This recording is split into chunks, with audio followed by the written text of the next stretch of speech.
శ్రీకాకుళం జిల్లా ఇచ్చాపురం పట్టణంలో మంగళవారం అర్ధరాత్రి దాటిన తర్వాత సుమారు 2:30 గంటల ప్రాంతంలో తీవ్రమైన ప్రచండ ఈదురుగాలులు తీవ్ర బీభత్సాన్ని సృష్టించాయి. పట్టణంలోని ప్రధాన ప్రాంతాల్లో ఉన్న భారీ చెట్లు నేలకొరిగాయి. బస్టాండ్ వద్ద భారీ చెట్లు నేలకొరగడంతో పలు షాపులు ధ్వంసమయ్యాయి. మున్సిపల్ కార్యాలయం సమీపంలో మున్సిపల్ షాపింగ్ కాంప్లెక్స్ వద్ద భారీ చెట్లు పూర్తిగా నేలకొరిగాయి. అక్కడ చెట్లు విద్యుత్ స్తంభాలపై పడడంతో విద్యుత్ స్తంభాలు కూడా పూర్తిగా విరిగి నేలపై పడ్డాయి. విద్యుత్ వైర్లు చెల్లాచెదురయ్యాయి. ఫకీర్పేట ప్రాంతంలో ఒక భారీ చెట్టు వేళ్లతో సహా నేలకొరగడంతో దాని కింద ఉన్న ద్విచక్ర వాహనం పూర్తిగా ధ్వంసమైంది. అక్కడే నిలిపి ఉన్న ఒక వైద్యుని కారు కూడా స్వల్పంగా దెబ్బతింది. రైల్వే స్టేషన్ ఆవరణలో మరో భారీ చెట్టు నేలకొరిగింది. రైల్వే క్వార్టర్స్లో కూడా పలు భారీ చెట్లు కూలిపోయాయి. మున్సిపల్ గాంధీ పార్క్ వద్ద ట్రాన్స్ఫార్మర్ను ఆనుకొని ఉన్న విద్యుత్ స్తంభం నేలకొరిగింది. బంగా రోడ్లో భారీ వృక్షం నేలకొరగడంతో దాని కింద నిలిపి ఉన్న ఒక ఆటో పూర్తిగా ధ్వంసమైంది. సుమారు 50,000 రూపాయల నష్టం కలిగింది.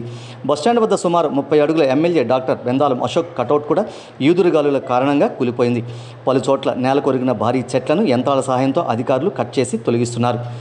విద్యుత్ స్తంభాలను విద్యుత్ వైర్లను తొలగించే పనిలో పడ్డారు విద్యుత్ శాఖ అధికారులు. బుధవారం రాత్రి నాటికి పూర్తిస్థాయిలో విద్యుత్ సరఫరా పునరుద్ధరించడానికి అధికారులు ప్రయత్నాలు చేస్తున్నారు. మంగళవారం అర్ధరాత్రి నుంచి విద్యుత్ సరఫరా లేకపోవడంతో ప్రజానీకం తీవ్ర ఇబ్బందులకు గురవుతున్నారు.